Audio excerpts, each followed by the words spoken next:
तो गीता के चतुर्थ अध्याय फोर्थ चैप्टर में आज हम करेंगे 35 35 श्लोक। इससे पहले अकर्म क्या है, इनएक्शन क्या है, उस प्रसंग में यज्ञों का डिटेल में डिस्कशन हुआ और कहा जो यज्ञ के लिए जो कर्म होता है वो भी वही अकर्म। तो इनएक्शन को अलग अलग तरीके से डिफाइन किया। फिर बताया वो जो यज्ञ है उसमें जो दर्जनों तरह के यज्ञों का बताया कि आपके लाइफ में जो कुछ भी करते हैं वो अगर प्रॉपर तरीके से हो तो वो सब यज्ञ है। उसमें जो ज्ञान यज्ञ है वो श्रेष्ठ है।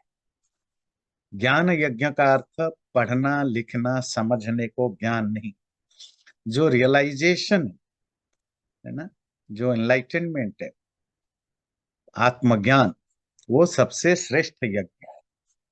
और वो आत्मज्ञान मिलेगा कैसे? उसके लिए हमने 34 श्लोक में पढ़ा कि वो मिलेगा जब आप कोई ऐसा गुरु आपको मिले, है ना, जो शास्त्रों को भी ठीक ठीक पढ़ा हो समझा हो और प्रैक्टिकली भी ब्रह्मनिष्ठ हो, ब्रह्म को रियलाइज किया हो, श्रोत्रिय ब्रह्मनिष्ठ, ऐसा जो तत्वदर्शी है।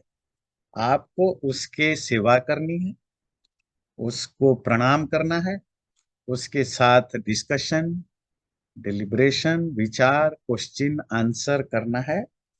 और उस माध्यम से, उस बहाने जो उससे ज्ञान मिलेगा वही ज्ञान ही तुम्हें मुक्ति का साधन मिलेगा। यहां तक हमने किया था 35 तक। वो जो ज्ञान जिसके लिए आपको सही गुरु, यहाँ नहीं लिखा कि गुरु ढूंढना पड़ेगा, पर नॉर्मली वो हमेशा से एक परफेक्ट गुरु ढूंढना एक मुश्किल काम है। और जब मिले तो उसकी उसके साथ वैसे तो ज्ञान के लिए कोई भी गुरु आपको मिले, किसी भी तरह के ज्ञान हो, ये दो तीन चीजें तो कॉमनली चाहिए ही होती है कि आप रेस्पेक्टफुल हैं और आप उनको सेवा करते हैं और क्वेश्चन आंसर करते हैं।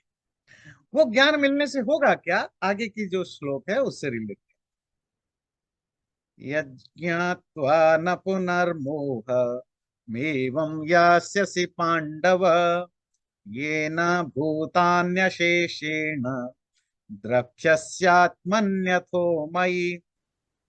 उस ज्ञान को पाकर पुनर्मोहमेवं यास्यति, तुम्हारे अंदर जो भी डिल्यूजन है, मोह है, वो सब चला जाएगा। और जब मोह दूर हो जाएगा, डिल्यूजन दूर हो जाएगा, तो क्या होगा तुम्हारे अंदर? ये न भूतान्यशेषेण द्रक्ष्यस्यात्मन्यथो मयि। उस ज्ञान के द्वारा तुम आत्मनि, खुद में, सभी प्राणियों को, क्रिएचर को देखोगे, अथो मयि, और उस परमात्मा भी सबको देखोगे। तो वो ज्ञान का पहला मार्क, साइन, सिम्टम क्या है? कि जब आप खुद में सबको देखोगे, पूरे ब्रह्मांड में खुद को देखोगे, खुद में पूरे ब्रह्मांड को देखोगे। वो ईशोपनिषद का याद होगा ना, यस्तु सर्वाणि भूतानि आत्मन्येवा भूत विजानत तत्र को मोह को शोक एकत्वम अनुपश्यत। जिस व्यक्ति ने खुद में सबको देख लिया और सब में खुद को देख लिया, अब वो किससे नफरत करेगा, किससे प्यार करेगा, और क्या बचे? ये खुद में और सब में क्या है? परमात्मा कहाँ है? सब जगह है। आप रियलाइज कहाँ करोगे? खुद में करोगे। पर जिस दिन तुम उस परमात्मा को जान लिए, फिर तो तुम्हें कीड़े में भी, मकोड़े में भी, पशु में भी, पक्षी में भी, शत्रु में भी, मित्र में भी, आकाश में भी, जल में भी, सब जगह वही परमात्मा दिखाई देगा कि नहीं? अब अगर नहीं देगा तो दिखाई देना मतलब ऐसा नहीं कि आप विजुअलाइज करोगे, यू विल फील इट, है ना, आप इसको रियलाइज करोगे। और अगर रियलाइज नहीं किया तो फिर ब्रह्म ज्ञान आपको, फिर आत्मज्ञान हुआ ही नहीं। आत्मा को जब ठीक ठीक जान लेते हो तो आपको पता चलेगा कि वो परमात्मा सब जगह है, सब जगह है। तो ज्ञान से आपको फिर खुद में सब दिखेंगे, सब में खुद को देखोगे। अपि चेदसि पापेभ्यः सर्वेभ्यः पापकृत्तमः सर्वं ज्ञानप्लवेनैव वृजिनं सन्तरिष्यसि। जब तुम्हारे अंदर अगर ऐसा ज्ञान हो जाए तो अपि चेदसि, सपोज इवन तुम सभी पापियों में से भी सबसे बड़ा पापी हो, you are the most sinful of all the sinners, तो भी ज्ञान प्लवनीव, इस ज्ञान रूपक नाव के द्वारा तुम उस सारे पापों को पार कर जाओगे, क्रश कर।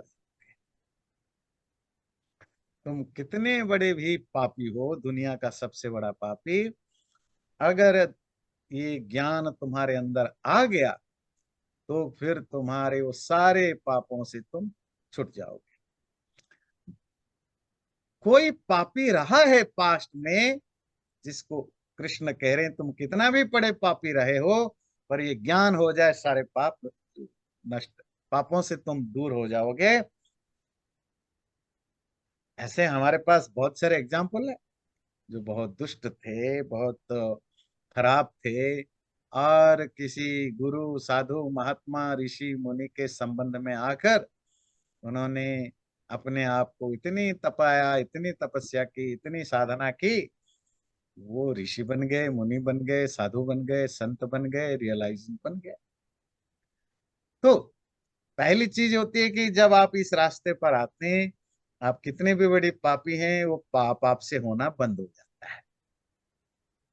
पहली चीज है कि आपका पाप आपसे बंद हो जाता है जब जब आप स्पिरिचुअल रास्ते के पहली स्टार्टिंग पॉइंट में पहुंचते हो। अगर आपकी इंटरेस्ट हो गया स्पिरिचुअलिटी में, वो इंटरेस्ट तभी होगा जब आप पापों से पाप छूट जाएगा। पाप करते हुए तो आपके मन में कभी आ ही नहीं सकता है कि मुझे स्पिरिचुअल बन। हाँ, आप रिलीजियस बन सकते हो। रिलीजियस जैसे मैं आपको कहता हूँ, दुनिया में हर रिलीजन में, दुनिया में कोई अच्छे लोग हो सकता है, कुछ नास्तिक मिले, एथिस्ट मिले, पर एक भी बुरा आदमी नहीं मिलेगा जो रिलीजियस ना हो।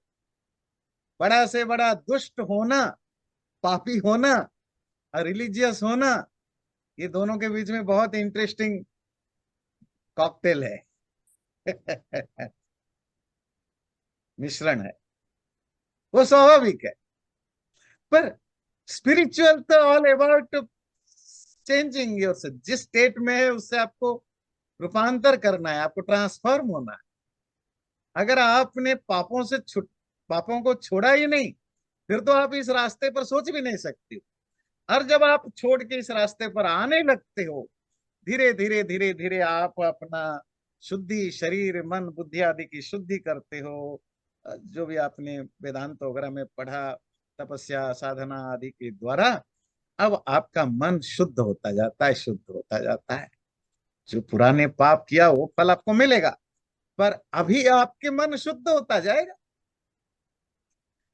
और जब ये ज्ञान मिल जाए, फिर आपको अब कोई सवाल नहीं उठता है कि ऐसी कोई ट्रिगर पॉइंट है ही नहीं कि आप दोबारा कोई पाप में वापस जा सकते। अल्दो हमने ये जो कहानी वाल्मीकि की कहानी है, ये किसी भी मुख्य शास्त्र में नहीं है, ये एक नैरेटिव है, किसी पुराण वगैरह में मिलता है।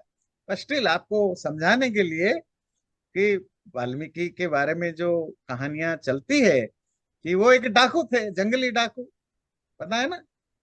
तो वो लोगों को शिकार करते थे, मारते थे, और किसी तरह ऋषियों के सत्संग से उनका माइंड चेंज हुआ, तो उन्होंने साधना की। अगेन मैं रिपीट करूं, इसकी कोई रेफरेंस नहीं है, पर स्टिल कहानी बड़ा इंटरेस्टिंग है। और उनका नाम कहते हैं वाल्मीकि क्यों पड़ा, क्योंकि वो तपस्या इतनी जोर की, इतने सालों तक उनके शरीर के ऊपर दिमक चढ़ गए। ये जो दिमक का जो घर होता है ना, उसको संस्कृत में वल्मीक बोलते हैं, वल्मीक। तो वो जब ऋषि आए बहुत सालों के बाद, तो पता चला कि यहाँ से कोई तपस्वी है, तो उन्होंने उसको वापस उठाया, तो वो फिर दिमक उनको चढ़ गया था शरीर। फिर तपस्या बल से फिर बाहर आए। हम ऐसे सैकड़ों ऋषि मुनियों की स्टोरी पढ़ते हैं जो पहले बहुत खराब थे, बाद में कैसे बिल्कुल उनमें ट्रांसफॉर्मेशन हुआ। इवन हम अर्वाचीन अर्थात मॉडर्न, हमारे सनातन धर्म के जो मिडिएवल एज में महात्मा बुद्ध की, चैतन्य की ऐसे स्टोरियां सुनते हैं। महात्मा बुद्ध के साथ अंगुलीमाल की स्टोरी पढ़ते हैं। हमने वो चैतन्य महाप्रभु के बारे में पढ़ते हैं। वो दो डाकू थे, जगह जगह माध्यम, जो नाम नहीं याद आ रहा है। तो अलग अलग जगह हो सकता है, आप अलग अलग स्टेट से हैं, तो आपके पास भी बहुत सारी स्टोरी होंगी। कोई साधु संत के प्रभाव में आकर के कैसे कोई बुरा से बुरा आदमी अच्छा बन गया। स्वामी दयानंद जी के संपर्क में आकर, ये जो स्वामी श्रद्धानंद जी का नाम सुनते हैं, तो जो गुरुकुल कांगड़ी जैसा इतना विशाल यूनिवर्सिटी बनाया, स्वामी दयानंद जी के बाद जिन्होंने आर्य समाज का कमान संभाला और आजादी के आंदोलन में कांग्रेस की प्रेसिडेंट भी रहे, महात्मा गांधी के साथ उनकी फिर बहुत सारी चीजों में बात बनी नहीं तो अलग हो गए। तो वो स्वामी श्रद्धानंद लिखते हैं अपनी जीवनी में कि वो कितने शराबी, मांस खाने वाले, बिगड़े हुए और भयानक रूप से बिगड़े हुए थे। पर जब कोई ऐसे दयानंद जी के संपर्क में आए, उनका प्रवचन सुना, उनके संपर्क में आए और इतना ट्रांसफॉर्म्ड हुए कि पूरे सनातन धर्म के उस समय के बहुत बड़े वो समाज सोशल रिफॉर्मर भी रहे। गुरुकुलों का स्टार्टिंग भी उन्होंने किया और बहुत सारे उनके नाम पर। तो ऐसे आपको पुराने भारत में, पुराणों में, महाभारत रामायण में, आगे जाकर मिडिएवल एज में, मॉडर्न एज में आपको बहुत एग्जाम्पल्स मिलेंगे जो पापी थे, बुरे थे। पर एक बार जब वो उनके अंदर वो उस रास्ते पर जाने के लिए भाव जग गया, उनका न केवल पाप छूटा, वापस दोबारा वो पाप आया नहीं। तो तुम कितने भी बड़े पापी हो, तुम्हें ये ज्ञान हो जाए, तुम अगर इस रास्ते पर चलते हो तो तुम सब पापों से छूट जाओगे। और उसके लिए मेटाफोर क्या दिया? सर्वम ज्ञान प्लवनेव वृजिनम संतरिष्यति। मानो ये जो ज्ञान है तुम्हारे लिए एक नाव की तरह है, रैफ्ट की तरह है, छोटी सी होता है ना नाव, कश्ती है ना, कश्ती की तरह है। और उस कश्ती से तुम पाप रूपक जो नदी है, भयंकर नदी, उसको आराम से पार कर सकते हो। किससे? इस ज्ञान से। ये ज्ञान हो जाए तो पाप हमेशा के लिए छूट जाएगा, दोबारा पाप तुम्हारे से कभी नहीं होगा। यथेधांसि समिद्धोऽग्निर् भस्मसात् कुरुते अर्जुन, ज्ञानाग्निः सर्वकर्माणि भस्मसात् कुरुते तथा। यथा जैसे, एधांसी, एधांसी कहते हैं जो जो लकड़ियां या फ्यूल्स होते हैं, कोई भी, जरूरी नहीं लकड़ी, कोई भी फ्यूल होते हैं जो जलते हैं। समिद्ध अग्नि ही भस्मसात करते करो कुरुते। जला हुआ आग लकड़ियों को जला देता है, और केवल जलाता नहीं, भस्मसात कुरुते, उनको राख में कन्वर्ट कर देता है। हे अर्जुन, ये जो ज्ञान रूपक अग्नि है वो सभी कर्मों को भस्मसात, भस्म कर देता है।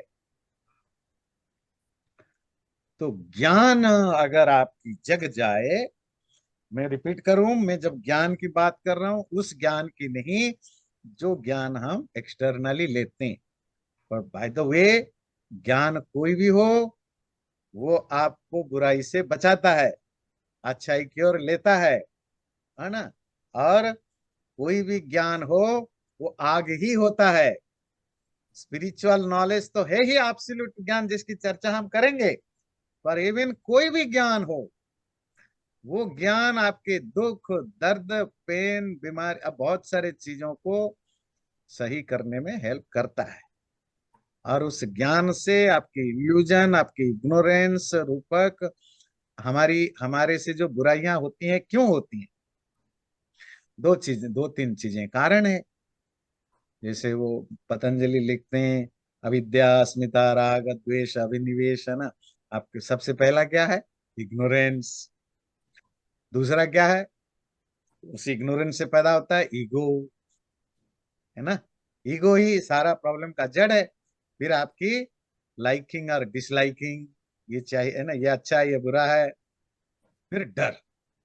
ये चार पांच चीजें होती हैं जो आपके लाइफ में सारे दुखों का जड़ होते हैं। पर इनका रूट कॉज क्या है? बोलते हैं इग्नोरेंस, अविद्या। आदमी अगर एरोगेंट भी है, वो भी अज्ञान के कारण। इसीलिए वो गांधी जी का एक स्टेटमेंट होता है ना, कि जब आपको लगे, पता नहीं ये महात्मा गांधी जी है या महात्मा गांधी ने किसी से कोट किया, मैं जस्ट हियर सेइंग से बोल रहा हूँ, कि जब आपको लगे कि आप बहुत बड़ा हो गए हो, तो अपने से ऊपर वालों को देखो, तुम कितना छोटा हो। ज्ञान में, धन में, पावर में अगर अकड़ अकड़ आ गया कि नहीं मैं तो भाई बहुत बड़ा आदमी हूँ, तो अपने से बड़ों को देखो। और कभी आपके अंदर डिप्रेशन आ जाए, अर्थात इंफीरियरिटी कॉम्प्लेक्स आ जाए, तो अपने से छोटों को देखो। सुपरियरिटी कॉम्प्लेक्स आ जाए, तो अपने से ऊपर को देखो। पर ये आपको डिलिबरेटली विथ अवेयरनेस देखना पड़ेगा, तभी जा करके काम होगा। जब आप मानोगे ही नहीं मेरा ईगो है, तो आप कहाँ ऊपर देखोगे, नीचे देखोगे? और ये मानने के लिए भी ज्ञान की जरूरत है। तो अविद्या, सारे आपकी इग्नोरेंस जो है सारे प्रॉब्लम का जड़ है। सारे प्रॉब्लम स्टार्ट होते हैं ईगो से, पर ईगो स्टार्ट होता है इग्नोरेंस से। जब आपका ज्ञान बढ़ता है, तो सबसे पहले वो इग्नोरेंस को जलाता है, नष्ट करता है। और इग्नोरेंस से पैदा होने वाले बाकी चीजों को भी वो नष्ट करता है। इवन मैं बात कर रहा हूं, जो मटेरियल नॉलेज है, वो भी हमें हेल्प करता है। इसीलिए आप देखेंगे, लोग जितने जितने ज्ञानी होते जाते हैं, उनका ज्ञान बढ़ता जाता है, उतना वो हम्बल होते हैं, पोलाइट होते हैं। और सोसाइटी भी ऐसा एक्सपेक्ट करता है। वो अलग बात है, कुछ लोग हमेशा मिलते हैं कि हर चीज में एरोगेंस दिखाना। बहुत सारे आपको ज्ञानी लोग भी एरोगेंट दिखेंगे। रावण भी ज्ञानी था, वो भी एरोगेंट था। और आज की डेट में भी आपको बहुत सारे ऐसे अलग अलग फील्ड में ज्ञानी विद्वान, इंक्लूडिंग साधु सन्यासी, छोड़ दीजिए प्रोफेसर और इंटेलेक्चुअल जो ईगो है, जो साधु सन्यासी जिनके आसपास ईगो भटकना नहीं चाहिए। अरे आप बताइए, अगर कोई सोने की या चांदी के आसन पर बैठता है, और उसका नियम है कि मैं किसी के साथ स्टेज शेयर नहीं करूंगा, मेरी अलग चेयर होगी, अलग स्टेज होगा, इवन प्राइम मिनिस्टर भी हो, और उसके दोनों तरफ दो लोग खड़े होंगे, वो राजाओं को जैसे वो पखा करते हैं ना, चामर, चामर हिलाएंगे, तो उनके पैरों के नीचे एक चांदी का या सोने का चीज रहेगा। तो आपको क्या लगता है कि ये वैराग्य का सिम्टम है? ये सब चीजें एक आम आदमी का भी सिम्टम है? ये तो एक्सट्रीमली एरोगेंट लोगों का लक्षण है। पर आपके मोस्ट ऑफ शंकराचार्य तो यही करते हैं। मोस्ट ऑफ बाबा लोग, जो बहुत बड़े बड़े बाबा लोग, तो यही करते हैं। तो जो सन्यासी हो पर उनमें इतना ईगो है, घमंड है, वो अपने आप को अपने सामने किसी को नहीं कुछ मानते हैं। आइए प्रोफेसरों की या इंटेलेक्चुअली क्या बात करें। तो वो तो ठीक है, वो पर्सन टू पर्सन है। ऐसा नहीं कि सारे साधु सन्यासी आज के एज में ऐसे ही है, नहीं। अभी ऐसे बहुत बड़े बड़े साधु सन्यासी हैं, जिनको देखते ही आपको आंखों में आंसू आ जाएंगे। आप अपने आप उनके चरणों में गिर जाएंगे। इतने इतनी स्पिरिचुअलिटी से भरे हैं, इतने हम्बल हैं, इतने पोलाइट हैं, इतने विनम्र, कितने सीधे साधे भोले। और अखंड ज्ञान, मैं स्पिरिचुअल ज्ञान की बात नहीं कर रहा हूँ, वो तो बहुत रेयरली होगा। इवन जो भी शास्त्र आदि के ज्ञान भी बहुत है, पर उसके बावजूद भी कितनी विनम्र, कितने सीधे साधे। ऐसे आपको साधु सन्यासी भी मिलेंगे। ये तो पर्सन टू पर्सन है, उसके अंदर कैसे एटीट्यूड है, किस तरह ज्ञान को यूज करता है। पर स्पिरिचुअल ज्ञान होने पर तो डेफिनेटली, क्योंकि स्पिरिचुअलिटी प्रैक्टिस से स्टार्ट होती है, किससे? ईगो को कम करने की प्रैक्टिस से स्टार्ट होती है।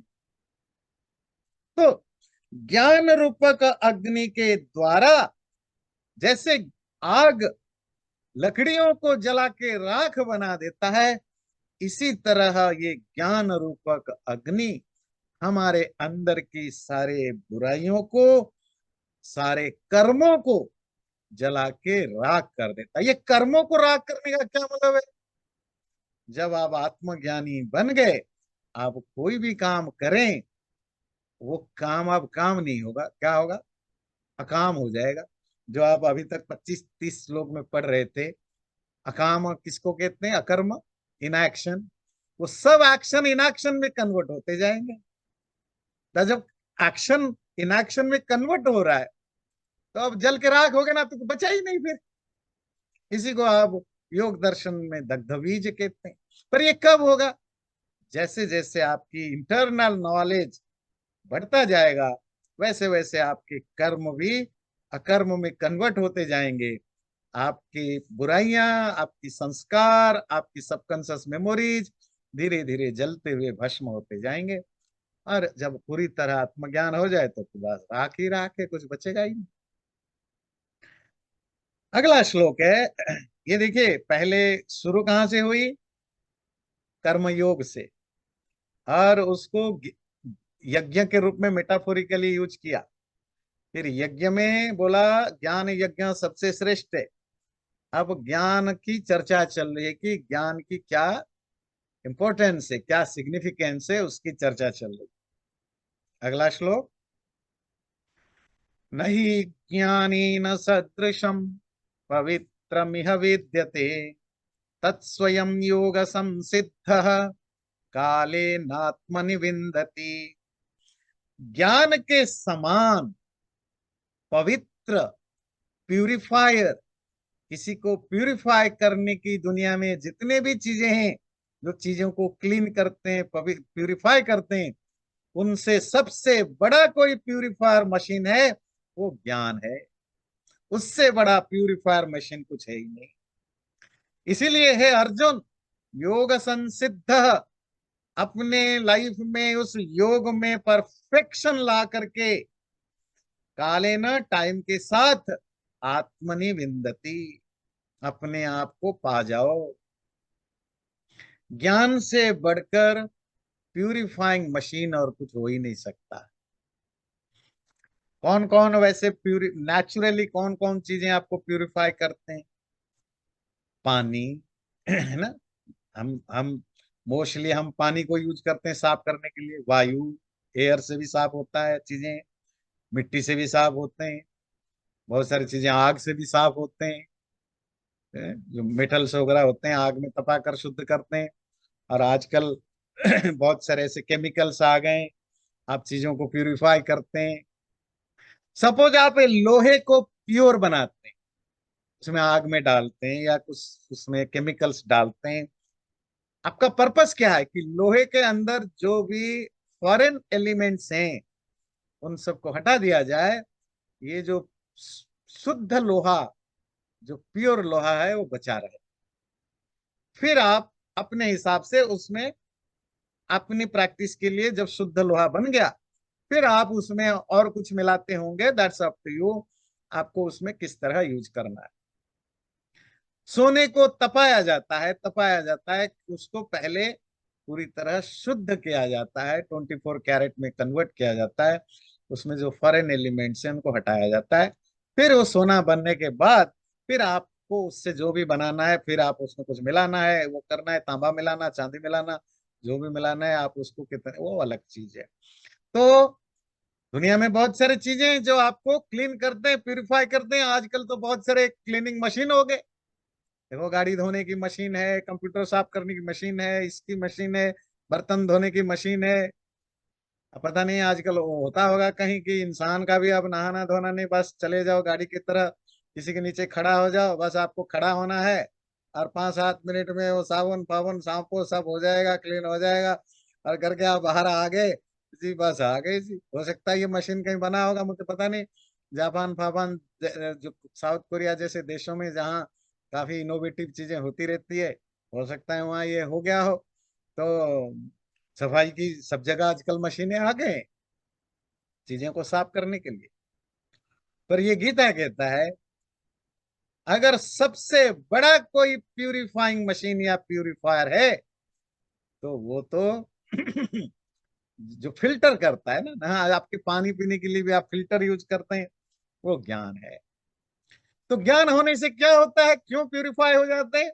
जैसे जैसे आपकी ज्ञान के लेवल बढ़ता है, इवन छोड़ दीजिए आत्मज्ञान, ब्रह्म ज्ञान, तत्व ज्ञान, इवन नॉर्मल ज्ञान भी जैसे जैसे आपका बढ़ता है, वैसे आपका इंटेलेक्चुअली जितना जितना आप ज्यादा जानते हैं, आपको चीजों के सही सही ज्ञान होने पर वैसे ही आपका विचार, थॉट प्यूरिफाई होता रहता है, बदलता रहता है ना नहीं?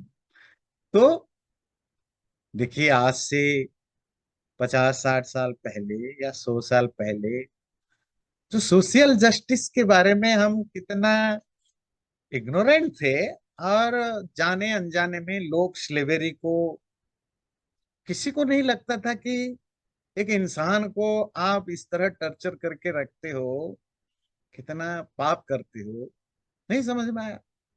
ऐसा नहीं कि वो जानबूझ के करते थे, उनको ये बताया गया कि इट्स योर राइट, हाँ ये बाइबलिक लिटरेचर में ये है, और उससे पहले से होता आया है। दुनिया भर में स्त्रियों को जो सेकेंडरी सिटीजन के रूप में ट्रीट किया गया जाता था, आज भी होता है, या हमारे यहाँ जैसे शूद्र है, या दुनिया में अलग अलग देशों में बहुत सारे तरीकों से दूसरे अपने जो दूसरे ह्यूमन बींग मनुष्य हैं, उनके साथ जो हम बुरा व्यवहार करते हैं, 100-150 साल 200 साल पहले जिस तरह की हम ट्रीटमेंट करते थे, आज धीरे धीरे सब नहीं पर बहुत सारे लोग इनको पाप समझने लगे और इनसे दूर हटने लगे। मैं सबकी बात नहीं कह रहा हूं, बहुत सारे लोग। ये बहुत सारे लोग कौन है? जैसे जैसे एजुकेशन बढ़ा, जैसे जैसे ज्ञान बढ़ा, हमें समझ में आया भाई मैं भी इंसान हूं, वो भी इंसान है, मैं कैसे उसको टर्चर कर सकता हूँ, कैसे गुलाम बना सकता हूँ। फेमिनिज्म का कॉन्सेप्ट आया, इक्वालिटी की कॉन्सेप्ट आया, है ना, सोशल इनजस्टिस का जो प्रॉब्लम है उसके प्रति ध्यान गया। ये सब नए नई फेनोमेना है। ये नए फेनोमेना कहाँ से शुरू हुआ? आप कहेंगे वेस्टर्न से शुरू हुआ। वेस्टर्न से ही क्यों शुरू हुआ? अफ्रीका से क्यों नहीं शुरू हुआ, एशिया से, जहां ज्ञान ज्यादा, सबसे पहले एजुकेशन पहला, वहीं से तो होगा। मॉडर्न डेज में जो मॉडर्न जो एजुकेशन सिस्टम है, वो सबसे पहले यूरोप में डेवलप हुआ। अब जो लोग सबसे पहले एजुकेटेड हुए तो वहीं ये विचार आया, और जैसे जैसे बाकी लोग एजुकेटेड होते गए, ये सब चीजें आती गई। तो हम कितने सारे पापों से छुटकारा पाते हैं। आप कल्पना करिए हमारे पूर्वजों के बारे में, हमारे माँ बाप, ग्रैंड पेरेंट्स वगैरह, जो घरों में अपनी पत्नियों के साथ कैसा व्यवहार करते थे, नौकरों की तरह।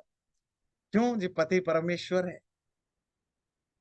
ऐसा नहीं कि वो जानबूझ के करते थे, ध्यान दीजिए, जानबूझ के नहीं करते थे, क्योंकि दैट्स हाउ उनकी ट्रेनिंग है। उसी तरह ट्रेडिशन के कारण या जिस भी कारण से, इसी तरह के वो अपनी पत्नी को एक ह्यूमन बींग मानने को, समझने को तैयार नहीं है, बराबर समझने को तैयार नहीं है। खाना बनेगा तो पति खाएगा, बचा हुआ खाना पत्नी लास्ट, जब सारे घर वाले खा पी के सो जाएंगे तो बहू खाना खाएगी, बचा खुचा खाना तो सोएगी। ये कोई मूवी की स्टोरी नहीं है, ये रियलिटी है, और आज भी होती है। जहां जहां अशिक्षा है, इलिटरेसी है, आज भी है प्रॉब्लम। और जिस घर में पढ़े लिखे बेटा बहू हो गए, माँ बाप अनपढ़ रहे, वहां ये कन्फ्लिक्ट के रूप में अभी चल रहा है, क्योंकि ट्रांजिशन पीरियड है। तो ज्ञान का जो मटेरियल फॉर्म है एजुकेशन, उससे भी बहुत कुछ पाप से छुटकारा मिलता है। हम ऐसे सैकड़ों काम है जिसको छोड़ चुके हैं, जो बचपन में या हमारे पूर्वज लोग करते थे, हम छोड़ चुके हैं, क्योंकि हमारी एजुकेशन ने हमें हेल्प किया ये समझने के लिए, ज्ञान ने समझने के लिए हेल्प किया कि नहीं ये बुरा चीज है, ये खराब चीजें हैं। हजारों चीजें हैं जो हम करते, और जो सोसाइटी अभी चेंज नहीं हुई है, वो रिलीजियस सोसाइटी या नॉर्मल कम्युनिटी जिसमें अभी भी क्रुएलिटी भरी है, ध्यान रखिए, जिस भी सोसाइटी में क्रुएलिटी है, उस सोसाइटी को स्टडी करिए, वहां एजुकेशन का लेवल सबसे लो होगा। मैं आपको विदाउट बीइंग बायस्ड दो एग्जांपल देता हूं।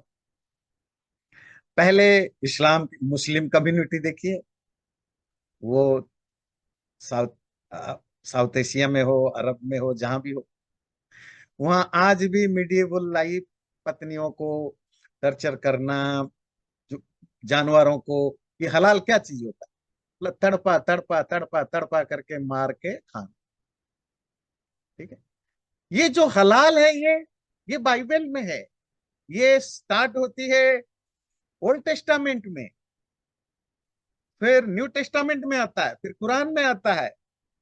ये हलाल का ओरिजिन कहां से है? कि खून वाला मांस नहीं खाना चाहिए, पाप है, क्योंकि जो खून है वो क्राइस्ट का खून है। तो खून आप नहीं पी सकते। तो इसीलिए मांस में अगर एक भी बूंद खून बचा है, वो आप नहीं खा सकते।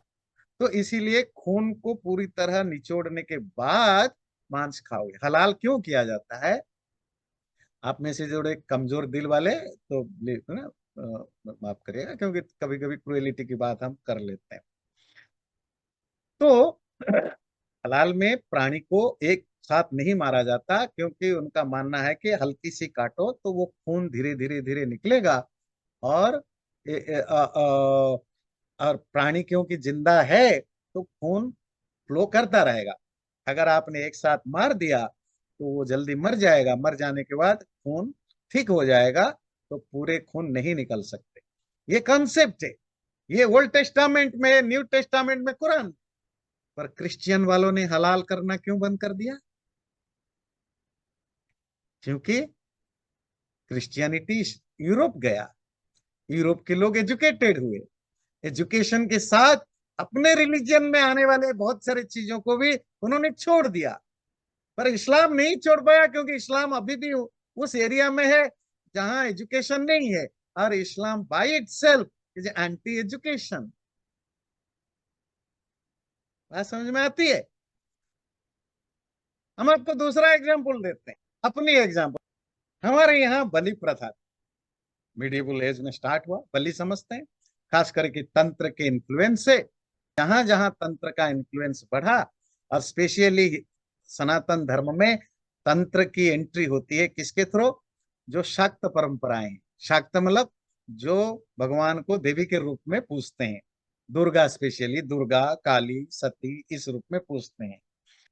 तंत्र के इन्फ्लुएंस में वहां तंत्र में 5 चीजें प्यूरिफायर हैं, पता है ना? नहीं, मांस, शराब, सेक्स, ये सब चीजें वहां स्पिरिचुअलिटी के लिए जरूरी चीजें होती हैं।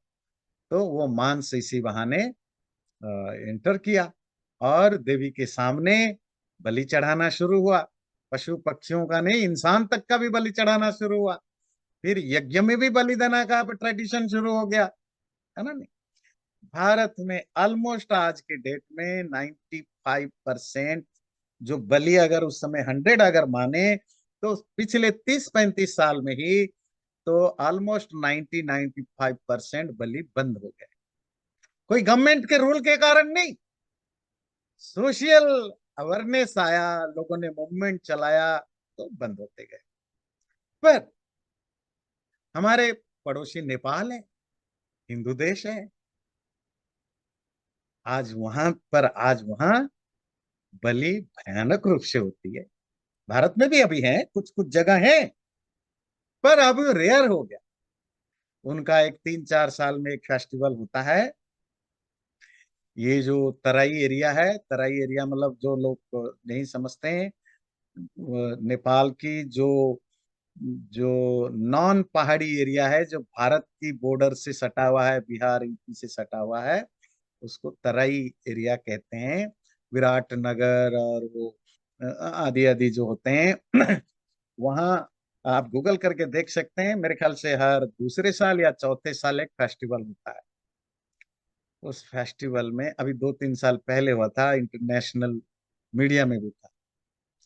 वो एक दिन में मिलियन, मिलियन समझते हैं, 10 लाख से ज्यादा, मिलियन सब पशु पक्षी, मतलब ये जो आपके मुर्गा है, कबूतर है, पशुओं में भेड़ बकरी इंक्लूडिंग भैंस गाय, हिंदू हैं, बलि चढ़ाई जाती है। और भारत के वो जो नेपाल के सीमा के पास से भी हजारों लाखों की संख्या में जाते हैं, बलि चढ़ाई जाती है, फिर मांस प्रसाद करके करते हैं, जैसे ईद में, बकरी ईद में भी प्रसाद के रूप में देते। सर्वे करके देखिए वो कौन लोग हैं। पढ़े लिखे लोग जरूर वहां कुछ मिलेंगे, क्योंकि पढ़े लिखे लोग पैसे खोर जब पैसे की लालच हो या दूसरी तरह की चीजें हैं वो हेल्प करते हैं। पर मोस्टली वो कौन लोग हैं डिवोटी, अनपढ़ हैं, अज्ञानी है, ये हिंदू हैं। उनमें से उनके पंडित को भी शास्त्र नहीं पता है। तो मेरा मतलब है कि जिस जिस सोसाइटी में, कम्युनिटी में एजुकेशन नॉलेज बढ़ता है, आप प्यूरिफाई होते हैं, आपकी थॉट भी बदलता है। और जब आप अभी भी लिटरेट होते हैं, आपका ज्ञान जितना कम होता है, आप अनजाने में जानकारी के बाद, ये लोग क्या आप कहेंगे कि ये सब जानबूझ के पाप कर रहे हैं? नहीं, उनको लगता है इसी से ही ये धर्म है। जब बकरीद में करोड़ों बकरियों को बलि चढ़ाई जाती है, वो कोई जानबूझ के नहीं कर रहे हैं, वो उनकी ट्रेनिंग ऐसी है कि यही करने से ही भगवान खुश होंगे। हमारे यहाँ जो बलि चढ़ाई जाती है यही भाव लेके। और ये तो मैं इन दोनों का जानता हूं, पर आप तो बाकी दुनिया में तो बहुत सारे कल्चर में, अफ्रीका में बहुत सारे देशों में कितने सारे कुछ होते होंगे जिनकी मेरे पास इतना रिकॉर्ड नहीं है। तो पॉइंट है, जैसे जैसे ज्ञान बढ़ता है, एजुकेशन बढ़ता है, वैसे वैसे इंडिविजुअल, सोशल, कम्युनल जो पाप है वो कम होते जाते हैं। ये तो नॉर्मल लाइफ में होता है, नॉर्मल एजुकेशन के द्वारा हो जाता है। What about the spiritual knowledge, वहां तो सवाल ही नहीं उठता। तो ज्ञान प्यूरिफाई करता है, फिजिकली नहीं, मेंटली, आपके थॉट को, आपकी वर्ल्ड व्यू को, आपके विचार को चेंज करता है। जब आपका विचार बदल जाता है, सोच बदल जाता है, तो फिर आप जो बोलते हो, जो करते हो, अपने आप प्यूरिफाई हो जाता है। तो ज्ञान डायरेक्टली कर्म को चेंज नहीं करता, आपकी थॉट प्रोसेस को चेंज करता है, जिससे आपसे बुरे अब होते नहीं है। मुझे पता है जब पहले जब शुरू शुरू में कर्म सिद्धांत उस पर बहुत सारा डिस्कशन हुआ तो गीता क्लास तो ये थर्ड या फोर्थ टाइम में कर रहा हूँ। तो उस समय बहुत सारे जब पूरी तरह हिंसा हिंसा वगैरह पढ़ने के बाद इतने लोग क्लास में बेचैन होते थे, क्यों जी? हम जब वो बैकयार्ड में कुछ सब्जी वगैरह लगाते हैं, खोदते हैं, तो उसमें बहुत सारे कीड़े मर जाते हैं, घर में कॉकरोच वगैरह तो मर जाते हैं। और बेचैन होने लगे कि हमसे पाप हो रहा है, तो क्या सही है गलत है? तो जैसे आपके अंदर एजुकेशन आया, आपको वायलेंस से रिलेटेड अवेयरनेस आया ना, तो ठीक, ये अवेयरनेस आना ही तो बड़ी बात है। इसका अर्थ ये नहीं कि आप कॉकरोच को मत मारो या वो अर्थवर्म को मत मारो, दैट्स अ डिफरेंट थिंग। पर आपके अंदर वो अवेयरनेस आया ना। पर अगर आप नहीं पढ़ते, नहीं, बहुत सारे लोगों ने उस समय मुझे काफी जो जो पिछले बैच की क्लास में थे, लास्ट बैच के, वो हर क्वेश्चन में 50 क्वेश्चन इस तरह के होने लगे, क्योंकि उनको वो आप चीजें काफी ज्यादा चुभने लगा। क्योंकि जिसको कहते हैं ना अंतरात्मा, वो अंतरात्मा अब उनकी बेचैन होने लगा। तो वो क्वेश्चन पूछते थे, सोल्यूशन ढूंढते थे अपने, है ना, क्या सही क्या गलत है। पर इसका क्या मतलब है? जैसे जैसे आपका ज्ञान बढ़ता है, आपकी विजडम, बुद्धि, आपकी चीजें उसी तरह चेंज होते रहते हैं।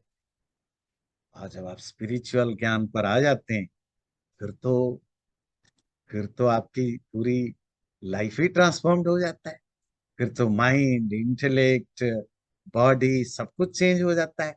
आपकी वर्ल्ड व्यू, आपका अपने बारे में व्यू बदल जाता है कि मैं शरीर नहीं हूँ, मैं शरीर हूँ, माइंड हूँ, इंटेलेक्ट हूँ, ब्रेन हूँ, क्या हूँ, यही बदल जाता है।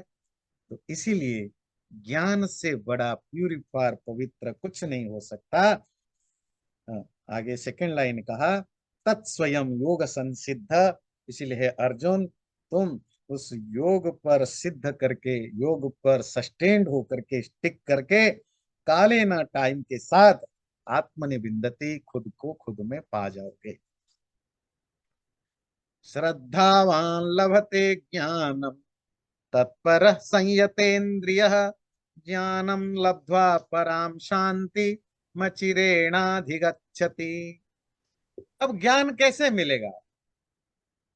श्रद्धावान, जो फुल ऑफ फेथ हो, जिसको श्रद्धा हो, तत्पर रहा, जो पूरी तरह डिवोटेड हो, संयतेन्द्रिय, जो अपने इंद्रियों को संयमित, कंट्रोल्ड, रेगुलेटेड कर दिया हो, ऐसा ही व्यक्ति ज्ञानम लब्ध्वा, उस नॉलेज को, ज्ञान को पाकर, पराम शांतिम, परम शांति, सुप्रीम पीस को, अचिरेण, बहुत ही जल्दी, क्विकली, अधिगच्छति, प्राप्त करता है। तो कौन ज्ञान को प्राप्त करता है? पहला तो जिसमें श्रद्धा हो। श्रद्धा, जो आपका ऑब्जेक्ट है, जिसको आप जिसको आप जानना चाहते हो, उसके प्रति, जो ज्ञान है कि मुझे सीखना है, उसके प्रति, और जो सिखा रहा है, आप कोई बुक पढ़ रहे हैं या कोई व्यक्ति से सीख रहे हैं, उसके प्रति। ये तीनों में से अगर एक में भी श्रद्धा कम हो, तो आपको ज्ञान कभी नहीं हो सकता। कि जब आप ऐसे कोई बात पढ़ते हैं जो लगता है कि ये आपके विचार से अपोजिट है, उसको भी उतनी ही श्रद्धा से पहले पढ़िए। अगर आप पढ़ने से पहले ही आर्ग्यू करने के मूड में बैठे, ये तो गलत है। चारवाक ने बोला, और वो क्या कहते हैं, जब तक जियो शान से जियो, कर्जा करके भी घी पियो, अगला जन्म कुछ नहीं, मरने के बाद साहब है। और हम हंसी उड़ा देते हैं। नहीं, फिर आपको सीख ही नहीं पाओ। उसमें भी उतनी ही श्रद्धा से, उतनी ही निष्ठा से, उतनी ही अंदर डिवोटेड हो करके उसको सीखो। सीखते समय श्रद्धा बहुत जरूरी। जब सीख जाओ, अच्छी तरह उसको एक्वायर किया, मनन चिंतन किया, डाइजेस्ट किया, उनमें जो अच्छी चीजें ले लिया, जो बुरा कड़ा कूड़ा कूड़ा करकट रहा, उसके खिलाफ अब आप उसको जलाने की कोशिश करो, दूसरे ज्ञान से, जो ज्ञान आपके पास पहले था, या जो अपोनेंट ज्ञान है।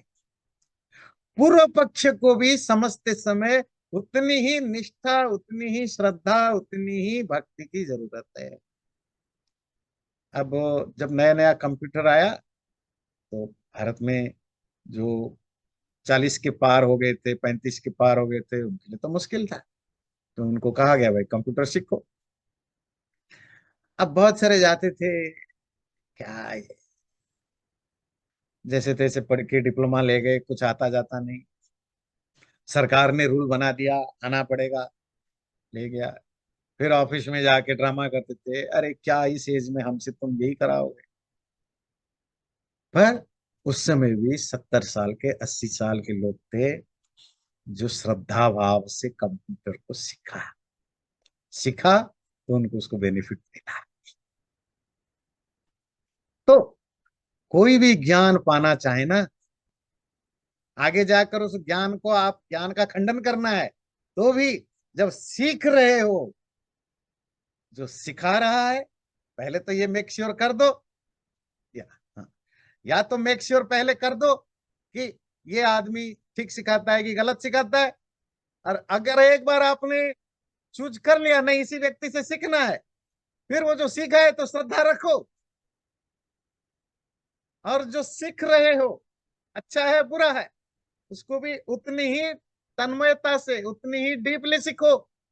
और जो तुम्हारा ऑब्जेक्ट है, जिस कारण से सीख रहे हो, उस ऑब्जेक्ट के प्रति श्रद्धा, क्योंकि मोस्टली क्या होता है, जब आप ऑब्जेक्ट से कंप्रोमाइज करते हो, तो आपको सीखने में इंटरेस्ट खत्म हो जाता है। बात समझ में आती है? बहुत सारे लोग आते कहते हैं जी संस्कृत सीखने का बहुत मन है जी, आओ, टाइम नहीं। मतलब टाइम तो राष्ट्रपति निकाल देता है। और हम पढ़ते हैं कि कितने बड़े बड़े सारे सीईओ, प्रेसिडेंट, बड़े बड़े जो बिजी लोग हैं वो बुक लिख डालते हैं, दर्जनों बुक पढ़ डालते हैं। तुम्हारे पास टाइम नहीं। बात टाइम की नहीं है, तुम तो रिटायर्ड आदमी हो, फिर टाइम। गल्फ खेलना है, टीवी देखना है, ट्रम्प बाइडेन की डिबेट देखना है, ये तुम्हारी प्रायोरिटी की लिस्ट में पहले में आता है। इसमें अच्छा बुरे की बात नहीं है। जिस चीज में तुम्हारी श्रद्धा हो रही है तुम वही कर रहे हो, बाकी चीजें तो सुपरफिशियल है। उसमें तुम्हारी श्रद्धा, प्रायोरिटी क्या चीज है, इसी प्रायोरिटी को ही श्रद्धा कहते हैं। तुम्हारे ऑब्जेक्टिव जो है, जिसको कह रहे हो कि नहीं मुझे सीखना है, वो ऑब्जेक्टिव में तुम्हारी श्रद्धा अभी बनी नहीं है। जिस दिन बनेगी, देखिए उस दिन डिबेट था तो सारे लोग आ गए थे क्लास में। तो फिर बात समझ में आती है। तो ज्ञान मिलता है श्रद्धा होने पर, और श्रद्धा ऑब्जेक्टिव में भी हो, जिस लिए सीखना चाहते हो, जिस चीज को सीखना चाहते हो और जिससे सीखना चाहते हो, ये तीनों के प्रति तुम्हारी श्रद्धा होगी तो आप ज्ञान पा सकते हो, कोई भी ज्ञान। स्पिरिचुअलिटी में भी यही अप्लाई होता है। तत्पर, फिर आप डिवोटेड होते हैं, तत्पर समझते हैं। बस इसको हिंदी में कहते हैं डूबा हुआ है ना। वो कहते हैं देखो, जब देखो वो टीवी के अंदर घुसा पड़ा। ये घुसा होना जो आम भाषा में बोलते हैं ना, इसी को कहते हैं तत्परा। जो काम आप जो अचीव करना चाहते हैं, जो लोग लाइफ में प्रोफेशनली सक्सेसफुल होना चाहते हैं, देखिए कितना 12 घंटे, 18 घंटे, 15 घंटे लगे रहे। ये है तत्परा। जो साइंटिस्ट, जिसको लगा है कि नहीं मुझे कुछ रिसर्च करके पाना है, तो लैबोरेटरी में खाता पीता पढ़ते। वो आइंस्टीन के बारे में कितनी स्टोरियां हम सुनते हैं। वो अपनी पत्नी को भी कभी कभी पहचान नहीं पाते, इतना डूबा रहते। ये जो डूबा हुआ होना, जितना आप डूबोगे उतना ज्ञान में ज्यादा मिलेगा किसी भी सब्जेक्ट में। और संयत इंद्रिय, ये बाय डिफॉल्ट आएगा। सेंसेस आपके अपने आप कंट्रोल होंगे। खाना भूल जाओगे, पीना भूल जाओगे। ये उपवास क्या चीज है, आजकल हम डिलिबरेटली फोर्स्ड होकर के उपवास करते हैं। पर उपवास एक नेचुरल फेनोमेना था। जब आप इस तरह श्रद्धा से और डूब करके कोई काम करोगे तो आपको खाना पीना नहाना तो सब भूल ही जाओगे ना, तो हो गई उपवास। संयत इंद्रिय, आपकी इंद्रियां कंट्रोल हो जाती है, तब आपको ज्ञान मिलता है। खैर ये तो बात कर रहे हैं स्पिरिचुअल नॉलेज की, रियलाइजेशन की। तो तब आपको जो रियलाइज बेस्ड ज्ञान होगा, पराम शांति अचिरेण अधिगच्छति। जब तुम उसको रियलाइज कर लोगे तो तुम्हें उसी समय परम शांति, द एब्सोल्यूट पीस, जिस पीस में और किसी तरह की कोई मिलावट नहीं, उसको तुम पा जाओगे।